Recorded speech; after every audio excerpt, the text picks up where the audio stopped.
आदाब नाजरीन, खास बात दिल्ली एनसीआर में आप सभी का खैर मकदम है।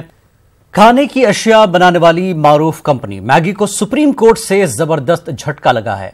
कंपनी ने सुप्रीम कोर्ट में माना है कि मैगी में लीड का आंसर था। कोर्ट में मामले की चल रही सुनवाई के दौरान कंपनी के वकीलों के मानने से सरकार बनाम नेस्ले की लड़ाई और तूल पकड़ सकती है। मैगी में लीड के आंसर को लेकर एनसीडीआरसी के जरिए दर्ज कराए गए मामले पर कोर्ट ने सुनवाई की।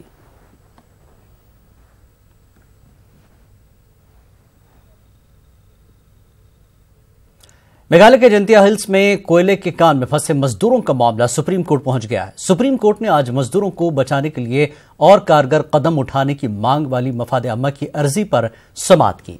कोर्ट ने कहा कि इस मामले में एक एक सेकंड कीमती है। कोर्ट ने कहा कि जुमे तक हुकूमत बताए कि मेघालय की कोयले की कान में फंसे 15 मजदूरों के लिए क्या किया जा रहा है। हुकूमत की तरफ से बताया गया कि 14 दिसंबर से एनडीआरएफ मुलाजिमीन, नेवी और कोल इंडिया के राहत बचाव की 14 टीमें लगातार रेस्क्यू ऑपरेशन में जुटी हैं। मुल्क की 10 एजेंसियों को कंप्यूटर्स की निगरानी के इख्तियारात दिए जाने का मामला सुप्रीम कोर्ट में पहुंच गया है। वकील एमएल शर्मा ने सुप्रीम कोर्ट से इस मामले पर जल्द समाअत की दरख्वास्त की है। अर्जी में मरकजी हुकूमत के इस फैसले को चुनौती दी गई है। अदालत ने अर्जी पर फौरी समाअत से इनकार करते हुए कहा है कि तयशुदा वक्त पर ही अर्जी की समाअत होगी। लोकसभा स्पीकर सुमित्रा महाजन ने लोकसभा में हंगामा आरई पर 19 अरकान पार्लियामेंट को 4 दिन के लिए मुअत्तल कर दिया। वक्फे सिफर के दौरान एआईएडीएम के अरकान हंगामा कर रहे थे। ये मेंबर पार्लियामेंट वेल के करीब पहुंचकर नारेबाजी करने लगे और प्ले कार्ड लहराया। ये लोग कावेरी नदी मामले और तेलुगुदेशम के अरकान पार्लियामेंट ने एपी को खुसूसी रियासत का दर्जा देने का मुतालबा कर रहे थे। You have come to the will of the House and you are abusing the rules of the House by persistently and willfully obstructing the business of the House by your willful and persistent obstruction. Grave disorder is being introduced. I am therefore constrained to name you those names under Rule 374A. All the names I have read here, therefore stand automatically suspended from the service of the House for four consecutive days, sitting in terms of provision of Rule consecutive sitting in terms of provision of Rule 374A. They may forthwith withdraw from the presence of Ayodhya मामले पर PM Modi के बयान का रामविलास पासवान ने इस्तकबाल किया है। रामविलास पासवान ने कहा कि पीएम ने राम मंदिर पर अपना स्टैंड साफ कर दिया है। साथ ही उन्होंने कांग्रेस पर निशाना साधा। ये राम मंदिर के सवाल पर जो है कहते हैं कि जो है ऑर्डिनेंस नहीं ला सकती है और हमें इस बात का खुशी है कि प्रधानमंत्री जी ने 2 दिन पहले इस बात को साफ कर दिया। धीरे धीरे करो, धीरे धीरे बाद में दे देना है ना सर। तो उन्होंने इस बात को साफ कर दिया कि क्या कहते हैं कि जो कोर्ट का हम लोग कोर्ट का इंतजार कर रहे हैं, जो कोर्ट का फैसला होगा उसी के आधार पर क्या कहते हैं कि जो है हम निर्णय लेंगे। अब उससे काफ़ी जो है साधु संत या जो मानते हैं विश्व हिंदू परिषद है, बजरंग दल है, ये क्या कहते हैं कि जो है ये सारे के सारे लोग अपना खपा है। कांग्रेस पार्टी बतावे न कि स्वागत करती है कि नहीं करती है, या स्वागत नहीं करती है तो समर्थन करती है कि नहीं करती है, क्या चाहती है। कांग्रेस तर्जुमान सैयद नासिर हुसैन ने न्यूज़ 18 से बात करते हुए कहा कि कांग्रेस का मानना है कि राम मंदिर और बाबरी मस्जिद मामले में सुप्रीम कोर्ट से जो फैसला आए उसे सबको मानना चाहिए। हमारे नुमाइंदे खुर्रम शहजाद ने नासिर हुसैन से बात की। बाबरी मस्जिद तनाज़ा में वज़ीर आज़म ने बयान देकर कहा कि सुप्रीम कोर्ट के फैसले का इंतज़ार किया जाएगा, किसी तरह का कोई ऑर्डिनेंस सरकार लाने नहीं जा रही है। हमारे साथ सैयद नासिर हुसैन हैं, कांग्रेस के तर्जुमान हैं। अब तो आप लोग खुश हैं कि सरकार ने कहा कि हम अध्यादेश नहीं ला रहे हैं, हम कोई ऑर्डिनेंस नहीं ला रहे हैं। नहीं, देखिए वो ला ही नहीं सकते। जब ये कोई मैटर सब जुडिस है और देश की पार्लियामेंट जब बाबरी मस्जिद की शहादत हुई थी उसके बाद देश का पार्लियामेंट ये डिसीजन लिया था कि 39 1947 के पहले जितने भी मस्जिद थे वो मस्जिद रहेंगे, जितने भी मंदिर थे वो मंदिर रहेंगे। उस पर कोई तोड़ मरोड़ नहीं है, उस पर कोई डिसीजन नहीं होगा, उसमें कोई छेड़खानी नहीं होगी। सिर्फ एक ऐसा मसला था जिसके बारे में कहा गया है कि वो कोर्ट डिसाइड करी, वो बाबरी मस्जिद राम जन्मभूमि का मुद्दा है, वो इशू है। अब वो कोर्ट में है तो कांग्रेस पार्टी हो या भारतीय जनता पार्टी हो या कम्युनिस्ट पार्टी या कोई भी पॉलिटिकल पार्टी हो या देश का कोई भी नागरिक हो जो देश की जुडिशरी में जो यकीन रखता है, देश की सुप्रीम कोर्ट को मानता है, तो हमारा मानना है कि हर उस नागरिक को सुप्रीम कोर्ट का जो भी जजमेंट आएगा, जो भी डिसीजन आएगा, उस जजमेंट को मानना चाहिए। कोई भी पॉलिटिकल पार्टी उसको वायलेट नहीं कर सकती है। अच्छा, एक बात हमने देखी कि आरएसएस की तरफ से कहा गया कि प्रधानमंत्री जो है राम मंदिर बनाना चाहते हैं, वो इस बात से खुश हैं, और ऑर्डिनेंस की जो बात उन्होंने वापस ली, उसके बावजूद आरएसएस की तरफ से इसका इस्तकबाल किया गया। देखिए, किसी भी जमहूरियत में कोई भी पॉलिटिकल पार्टी का यह काम नहीं होता कि वो मस्जिद बनाए, मंदिर बनाए, गिरजाघर बनाए या गुरुद्वारा बनाए, चर्च बनाए, वो उसका काम नहीं होता। उसके लिए एक अलग डिपार्टमेंट जाता है, उसके मेंटेनेंस के लिए, जैसा वक्फ बोर्ड होता है, मुजरा डिपार्टमेंट होता है, उनका होता है। पॉलिटिकल पार्टी का एक काम नहीं होता, क्योंकि ये माना जाता है कि जो है मज़हब किसी भी आदमी का पर्सनल बिलीफ होता है, पर्सनल फेथ सिस्टम होता है। वो अपने हिसाब से एक चंद लोग मिलके, कल जमात मिलके मस्जिद बनाते हैं या मंदिर बनाते हैं। ये पॉलिटिकल पार्टी का काम नहीं होता। अब ये नरेंद्र मोदी जी चाहेंगे मंदिर बने, या फलाना चाहेंगे मंदिर जाने, या कोई और चाहेंगे मस्जिद बने, कोई लीडर, ये ऐसा नहीं हो सकता। सुप्रीम कोर्ट का जजमेंट आने के बाद भी जो है, जो बोर्ड्स होते हैं, जो कमिटीज़ होते हैं, और जो अलग अलग पार्टियां जो सुप्रीम कोर्ट में जो इस मसले को लेके लड़ रहे हैं, मतलब अलग अलग जो ग्रुप्स जो लड़ रहे हैं, वो लोग के ऊपर वो लोग पे तय करेंगे कि वहाँ क्या बनेगा, कैसा बनेगा, और डिसीजन के ऊपर बनेंगे। मुझे लगता है जजमेंट आने के बावजूद भी कोई भी पॉलिटिकल पार्टी इसमें दखलंदाज नहीं करेगी, वो खुद ही ना जाके खड़ा हो जाएंगे कुछ बनाने के लिए वहाँ पे। विश्व हिंदू परिषद ने आज प्रेस कॉन्फ्रेंस करके कहा कि तमाम हिंदू जो है वो इंतज़ार नहीं करेंगे सुप्रीम कोर्ट के फैसले का, इसका फैसला फौरी तौर पर होना चाहिए। देखिए, इस तरह की फ्रिंज एलिमेंट्स किसी भी डेमोक्रेसी में किसी भी डेमोक्रेसी के लिए हानिकारक हैं। इस तरह के एलिमेंट्स हर जगह होते हैं। हम लोग जो जमहूरियत में यकीन रखते हैं, जो लोग सेक्युलर हैं, प्लूरल हैं, जो लोग लिबरल हैं, ये लोगों को जो है इन जैसे ताकतों को, चाहे वो विश्व हिंदू परिषद हो, चाहे बजरंग दल हो, या नहीं कोई भी और भी ताकत है, जो सुप्रीम कोर्ट जजमेंट के लिए इंतज़ार ना करेगी और इस तरीके की बयानबाजी करके एक कन्फ्यूजन और एक समाज के अंदर एक डिवीज़न पैदा करने की कोशिश करेगी। इन लोगों को पॉलिटिकली डिफीट करना पड़ेगा हम लोगों को। तो ये सैयद नासिर हुसैन जिन्होंने कहा कि कांग्रेस का साफ तौर पर मानना है कि जो भी फैसला आएगा उसी को माना जाएगा, और जहाँ तक ऑर्डिनेंस की बात है, अगर फैसला आता है तो सरकार या कोई भी ऑर्डिनेंस नहीं ला पाएगी। कैमरामैन अनिल के साथ खुर्रम शहजाद, न्यूज़ 18 दिल्ली। दिल्ली में पीर की रात एक फार्म हाउस पर नए साल की पार्टी के दौरान गोली चलने की वारदात सामने आई है। इस पार्टी में साबिक एमएलए राजू सिंह ने 2-3 राउंड गोली चलाई। उनके करीबी दोस्त की बीवी के सर में गोली लग गई। इसे इलाज के लिए अस्पताल में मुंतकिल किया गया, लेकिन आज अस्पताल में ही मौत हो गई।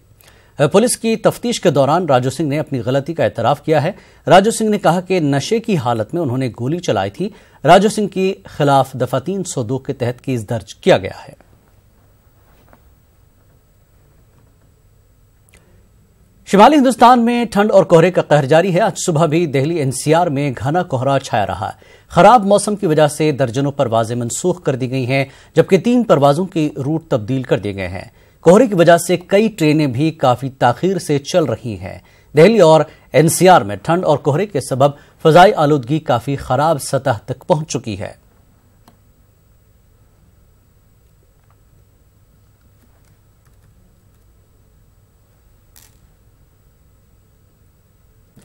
गाजियाबाद का बंद पड़ा हज हाउस जल्द ही शुरू हो सकता है। गुज़श्ता 1 साल से एनजीटी के हुक्म पर हज हाउस को बंद कर दिया गया था।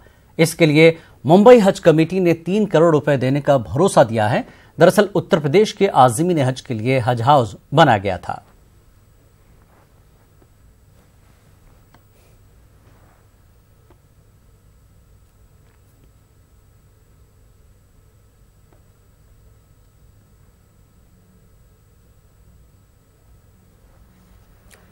बुलंदशहर तशद्दुद और सुबोध कुमार कत्ल मामले के अहम मुलजिम योगेश राज की गिरफ्तारी की टाइमिंग को लेकर भी सवाल उठने लगे हैं। योगेश राज की गिरफ्तारी मामले पर मेरठ में न्यूज 18 उर्दू से बात करते हुए बजरंग दल के रियासती कन्वीनर बलराज डोंगर ने खुद इस बात का इंकशाफ किया है कि किस वजह से योगेश राज की खुद सुपुर्दगी पहले नहीं कराई गई। बजरंग दल के रियासती कन्वीनर के उस बयान से साफ जाहिर होता है कि 1 माह तक अपने जिला कन्वीनर योगेश राज को गिरफ्तारी से बचाने में कहीं ना कहीं बजरंग दल के जिम्मेदारों की पुष्टपनाही हासिल रही है। पकड़ा गया, उससे पहले तो मुख्य आरोपी योगेश राज को बनाया था। हमने कहा था कि इसकी पूरी छानबीन कर लीजिए, अपराधी के हम साथ नहीं है, लेकिन कार्यकर्ता अगर निर्दोष है तो उसके हम साथ खड़े हैं। पहले भी खड़े थे, आज भी खड़े हैं। और उसकी ये दोनों अलग अलग घटनाएं हैं। एक 9:30 बजे की घटना है और एक 1:30 बजे की घटना है। 9:30 बजे की घटना में योगेश राज था, उस घटना में बवाल नहीं हुआ। बवाल 1:30 बजे की घटना में होता है। 1:30 बजे हमारा कार्यकर्ता उपस्थित ही नहीं था। और जहां तक उसका विषय है, आप प्रशासन स्वतंत्र है और जांच करे। पुलिस वालों के लिए वीकली ऑफ शुरू होने के बाद ग्वालियर में पुलिस एहलकार काफी खुश नजर आए। ग्वालियर जिले में करीब 2500 पुलिस एहलकार हैं। इनमें से करीब 350 पुलिस वालों को रोजाना वीकली ऑफ मिलेगा। गौरतलब है कि लगातार ड्यूटी होने से पुलिस वाले काफी परेशान हो रहे थे। अब इन्हें वीकली ऑफ मिलने से राहत मिली है। हमारे नुमाइंदे सुशील कौशिक ने पुलिस वालों से बातचीत की। प्रदेश में पुलिसकर्मियों को आज से वीकली ऑफ की सौगात मिली है और इस सौगात के बाद पूरे पुलिस महकमे में और पुलिस परिवार में खुशी का माहौल है। ग्वालियर के विश्वविद्यालय थाने में हम आज पुलिसकर्मियों को जो छुट्टी शुरू हुई है उसका जायजा लेने के लिए आए हैं। यहां पर बहुत सारे पुलिस कर्मचारी और अधिकारी मौजूद हैं, इनसे बात करेंगे। गौतम सर, आज किस तरह का दिन है? आज से आपका वीकली ऑफ शुरू हो रहा है पुलिस महकमे के लिए। एक नए साल का गिफ्ट है और ये एक सरप्राइज भी है पुलिस के लिए। जो छोटे मोटे काम घर बार के पेंडिंग रहते थे वो अब हम आसानी से निपटाएंगे। और पूर्व में जो प्लानिंग रहती थी, जैसे फैमिली के साथ मूवी जाना है या कहूँ आउटिंग पे जाना है, रिश्तेदारों से मिलना या किसी से मिलना, सामाजिकता और व्यवहारिकता सब हम आसानी से निभा सकेंगे। Thank you. हरवीर जी, पहले जो छुट्टी आप लिया करते थे और ये जो वीकली ऑफ है, इसमें क्या अंतर महसूस करते हैं? खुशी महसूस हो रही है हमको। तो क्या लगता है पहले छुट्टी कैसे लेते थे? ऐसे लग रहा है नई ऊर्जा आ गई हमारे अंदर, हताश खत्म हो गया है, सुखी माहौल लग रहा है, ऐसा लग रहा है, बहुत अच्छा लग रहा है। अच्छा, ये बताइए आपकी ये जो छुट्टियां शुरू हो रही है आप लोगों की वीकली ऑफ, तो इससे कामकाज पे असर पड़ेगा क्या? बल की कमी का कोई असर पड़ेगा इससे? नहीं पड़ेगा, कोई दिक्कत नहीं, सब व्यवस्थित चलेगा, सब व्यवस्थित चलेगा। अच्छा, ये बताइए कि ये जो छुट्टी मिल रही है आपको, तो परिवार वालों का किस तरह का रिएक्शन है? परिवार वाले क्या कहते हैं आपसे? खुशी मनाएंगे, खुशी का माहौल होगा। तो साफ तौर पर ग्वालियर में भी पुलिस कर्मियों के ऊपर काम का जो तनाव रहता था, दबाव रहता था, शायद इस वीकली ऑफ के बाद वो तनाव और दबाव कुछ कम हो पाएगा। और पुलिस कर्मियों में भी इस बात की खुशी है कि पहले उनको छुट्टी याचना के तौर पर लेनी पड़ती थी, लेकिन अब वीकली ऑफ उनका एक अधिकार रहेगा, जिससे उनको काम करने की नई ऊर्जा मिलेगी और मानसिक तनाव से भी थोड़ी राहत मिलेगी। मध्य प्रदेश के वज़ीर दाखिला बाला बच्चन ने न्यूज 18 से बातचीत में कहा कि शिवराज सरकार में बने कमीशन की रिपोर्ट का जायजा लिया जा रहा है। सबसे पहले मंदसौर गोलीकांड की रिपोर्ट देखी जा रही है और पता लगाया जा रहा है कि गोली किसने और किसके हुक्म पर चलाई। साथ ही बाला बच्चन ने कहा कि खवातीन को लेकर हो रही वारदात में किस तरह की लापरवाही बर्दाश्त नहीं की जाएगी। बाला बच्चन जी मौजूद हैं। सर, आज से वीकली ऑफ शुरू हो गया, लेकिन वीकली ऑफ पहले भी शुरू हुए थे जब शिवराज सिंह चौहान की सरकार थी, वो बंद भी हो गए थे। तो आगे कितनी बड़ी चुनौती है इसको लगातार कंटिन्यू करने की? नहीं, चुनौती नहीं, मैं आपको बताना चाहता हूँ कि ये जो हमने वचन पत्र में ये जो वचन दिया था मध्य प्रदेश की जनता के लिए, जो पुलिसकर्मी जो काम करते हैं, हमारी जो होम मिनिस्ट्री जो काम करती है, ठीक है, तो ये वचन पत्र को निभाया है। भोपाल सेंट्रल जेल ब्रेक कांड हुआ था, उसके बाद कई सवाल उठे थे कि फर्जी एनकाउंटर है, आयोग का भी गठन किया गया था। तो ऐसे कई आयोग ने अपनी रिपोर्ट दी जिसमें क्लीन चिट दी गई थी। तो क्या आगे इन पर अपन जांच कराएंगे? नहीं, देखिए, मैं आपको बताना चाहता हूं कि ऐसे कई जांच आयोग है जिनकी रिपोर्ट आज तक सार्वजनिक नहीं की गई। मध्य प्रदेश विधानसभा की पटल पे उसको रखा नहीं गया है। यही बात तो मैंने कल कही थी कि मंदसौर गोलीकांड और उसके बाद जो पेटलावत का जिलेटिन विस्फोट कांड है, जिनको आज तक सार्वजनिक नहीं किया गया है। ऐसे कई आयोग है जिनको हम विपक्ष के नाते मध्य प्रदेश की विधानसभा में हम उठाते रहे। तो मेरा आज भी कहना है कि जो नई प्रशासन ने शासन को जो रिपोर्ट दी है वो जल्दी अभी माननीय हमारे आदरणीय कमलनाथ साहब को जो दे इसकी रिपोर्ट, और उसके बाद उसमें क्या किया जा सकता है हम देखें तो सही, हम उसको समझे तो सही कि किसके आर्डर से गोली चली है। ठीक है, वो आज तक वो क्लियर नहीं हो पाया है। तो ये सब जितने जो आयोग बने उनकी रिपोर्टें जो आई नहीं है, सार्वजनिक नहीं की गई, तो हम इस बात की कोशिश करेंगे कि वो अतिशीघ्र हो। धन्यवाद। बिल्कुल, जिस तरीके से जो तमाम आयोग जो बनाए गए थे शिवराज सरकार के दौरान और रिपोर्ट भी आई थी, तो उन रिपोर्टों का अध्ययन कांग्रेस सरकार करेगी और उसके बाद आगे की कार्रवाई करेगी। कैमरामैन मनीष सेंगर के साथ मनोज राठौर, न्यूज़ 18 भोपाल। मध्य प्रदेश में कमलनाथ के वजीर एक्शन में नजर आ रहे हैं। कर्ज माफी को लेकर हुकूमत मजीद बेहतर इकदाम करने जा रही है, जिससे 5 लाख किसानों को फायदा होगा। देखिए रिपोर्ट।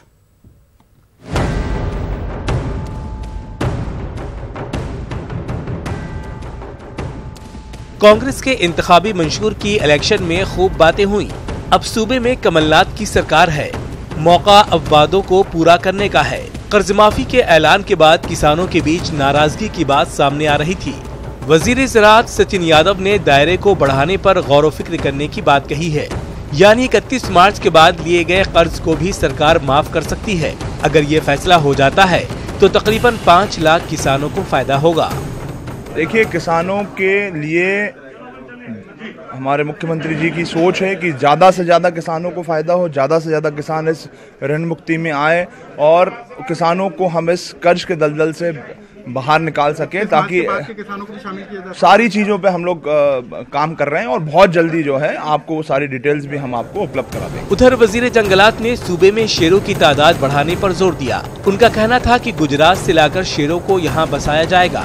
शेरों के आने में हो रही ताखीर पर वजीर जंगलात ने गुजरात सरकार पर निशाना साधा। टाइगर स्टेट्स के अलावा हम लॉयन स्टेट भी बनाना चाहेंगे और जो गुजरात से जो लॉयंस लाना है उसको लेके भी हम लोगों की प्राथमिकता रहेगी। और हमारा तो ये कहना है कि जब गुजरात को पूरे को नर्मदा का पानी जा सकता तो वहाँ से शेर क्यों नहीं आ सकते, तो वो भी एक प्राथमिकता रहेगी पर्यटन के अनुसार। उधर इंतखाबात के दौरान रामपथ गमन में हुई सियासत के बाद वजीर सुरेंद्र सिंह ने जिम्मेदारी संभालते ही इसकी तरक्की की बात कही है। देखिए, इस बारे में मुझे जानकारी है, तो अब वर्कआउट करेंगे उसको, उसका पूरा लेआउट बनाएंगे, किस तरह से हम उसको बेहतर से बेहतर बना सकते हैं, ताकि बहुत सारी चीज़ें ऐसी हैं जो पहली प्राथमिकता होगी कि रामपथ वनगमन का विकास। सभी मेरी प्राथमिकता है। जिन बातों को लेके वचन पत्र में हमारी बातें हैं और जिनसे किसानों को फ़ायदा हो सकता है, डूब प्रभावित लोगों को हम कैसे फ़ायदा पहुँचा सकते हैं, सभी मेरी प्राथमिकता है। इंतखाबी मंशूर में किए गए वादों को पूरा करना नई सरकार के लिए बड़ा चैलेंज है। ऐसे में जैसे जैसे वक्त गुजरेगा इस पर सियासत भी होगी। इसी साल लोकसभा के इंतखाबात भी होने हैं। ऐसे में सरकार चाहती है कि काम में जल्द से जल्द तेजी लाई जाए। Bureau report, news 18 Urdu. Madhya Pradesh में नई हुकूमत आने के बाद संबल स्कीम आर्जी तौर पर बंद कर दी गई है, जिसकी वजह से गरीब परेशान हो रहे हैं। पेश है ये रिपोर्ट।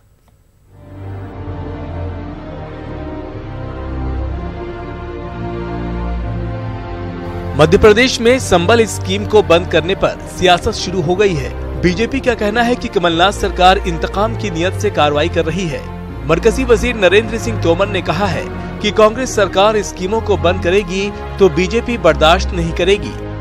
देखिए, अभी नई सरकार बनी है, लेकिन जो योजनाएं मुख्यमंत्री शिवराज सिंह जी ने जन कल्याण की और विकास की प्रारंभ की थी, अगर उनमें से किसी भी योजना को प्रभावित करने की और बंद करने की कोशिश की जाएगी तो भारतीय जनता पार्टी इसे बर्दाश्त नहीं करेगी। वहीं संबल स्कीम के बंद होने पर कांग्रेस की अपनी अलग सफाई है।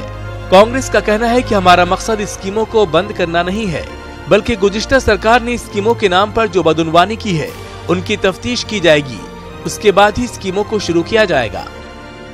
नहीं, कदापि राजनीतिक बदले की भावना नहीं है। जैसा कि आप जानते हैं कि सारी योजनाओं की समीक्षा हो रही है, इसी प्रकार से संबल की भी समीक्षा हो रही है। और शुरू में जैसे कि आप सबके संज्ञान में है कि जिस प्रकार से इनमें बंदरबाट हुई और जिस प्रकार से संबल कार्डों की भी बंदरबाट हुई, उसमें बहुत भ्रष्टाचार है। तो जांच आवश्यक है। जांच उपरांत जितनी भी जन कल्याणकारी, लोक कल्याणकारी योजनाएं वे चलेंगे यथावत जैसे चलती थी। स्कीम के बंद होने से लोगों को परेशानियों का सामना भी करना पड़ रहा है। ग्वालियर के गौतम नगर इलाके में रहने वाले संजय और उसके बड़े भाई को दिखाई नहीं देता है।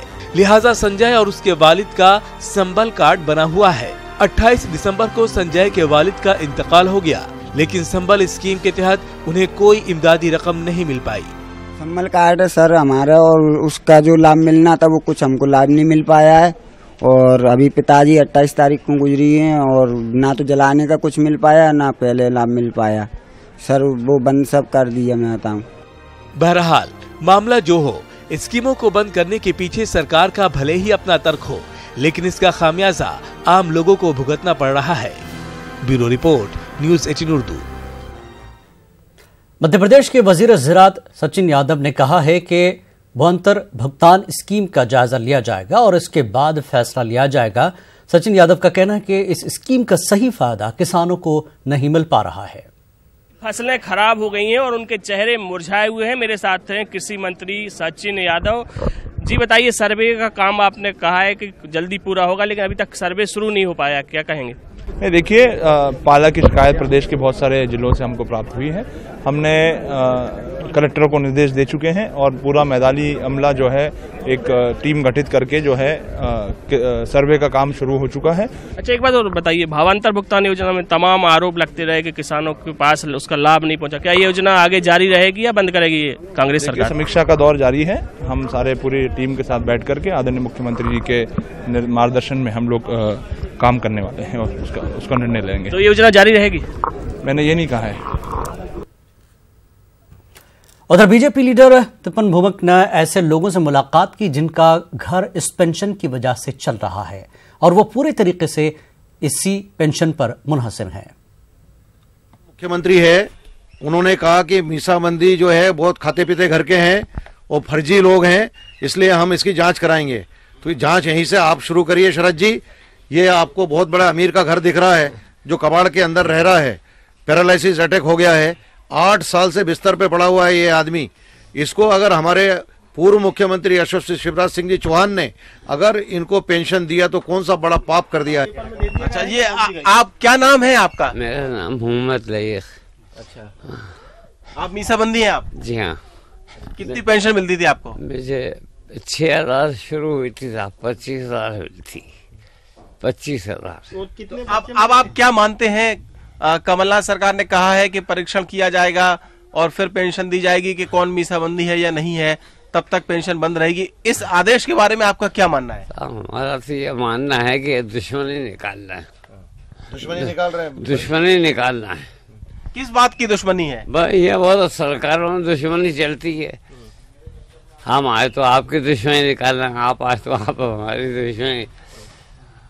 अच्छा, क्या आपके ऊपर जो मीसाबंदी केस लगा था किस बात पर लगा था? साहब, मैंने प्रदर्शन करा था, पर्चे फेंके थे, DIR लगी है मेरे ऊपर। छत्तीसगढ़ में करीब 1 माह बाद 10वीं और 12वीं के इम्तिहान होने हैं। ऐसे में इलेक्शन से लौटे टीचरों के लिए बोर्ड का कोर्स मुकम्मल करना एक बड़ा चैलेंज है। छत्तीसगढ़ में असेंबली इंतखाबात था, लिहाजा इंतखाबी ड्यूटी भी निभानी थी, जिसमें मुलाजिमीन के साथ साथ टीचर ने भी अहम किरदार अदा किया। असेंबली इंतखाबात में सूरजपुर जिले के असातिज़ा भी लगातार चुनावी ड्यूटी में मशगूल रहे, तो दूसरी तरफ तलबा का कोर्स मुकम्मल नहीं हो सका है। अब सिर पर एग्जाम है, ऐसे में तलबा तो किसी तरह से पढ़ाई पूरी कर लेने की बात कर रहे हैं, लेकिन घर वाले फिक्रमंद हैं। बस 1-2 ही अध्याय बाकी होंगे। तो क्या पढ़ाई को लेकर? नहीं सर। तो फिर शिक्षक तो आते नहीं होंगे, फिर कैसे पढ़ाई होती थी आप लोग की? जिन शिक्षकों की ड्यूटी लगी थी तो फिर कैसे पढ़ाई करते थे आप लोग? हम लोग खुद से पढ़ते थे और नहीं बनता था तो एक दूसरे से पूछ के पढ़ते थे। करने के लिए बोला गया था, नहीं थोड़ा बहुत करना पड़ा। बाकी किस तरह तैयारी की आप लोग? हम लोग मतलब जो भी डाउट होता था तो एक दूसरे से पूछ लेते थे क्लास में। मार्च से ठीक पहले 3-4 महीने पहले जो पाठ्यक्रम को पूरा करना था वो पाठ्यक्रम पूरे नहीं हो पाए हैं। इसकी मुख्य वजह है विधानसभा चुनाव में शिक्षकों की ड्यूटी लगाना। शिक्षक की ड्यूटी लगने से कोई भी पाठ्यक्रम अभी तक पूरा नहीं हुआ है और जो एग्जाम का शेड्यूल है वो आ चुका है। ऐसे में रिवीजन कराना और मॉडल टेस्ट वगैरह लेना ये संभव नहीं है। एक बहुत बड़ी चुनौती है शिक्षकों के सामने। असातिज़ा खुद ही बोर्ड का इम्तिहान और कोर्स पूरा करने को लेकर परेशान है, लेकिन स्कूलों के जिम्मेदार अब कोर्स को जल्द पूरा कर इम्तिहानी नतीजे को 100% देने के दावे करते नजर आ रहे हैं। इस बुलेटिन में फिलहाल इतना ही। आदाब।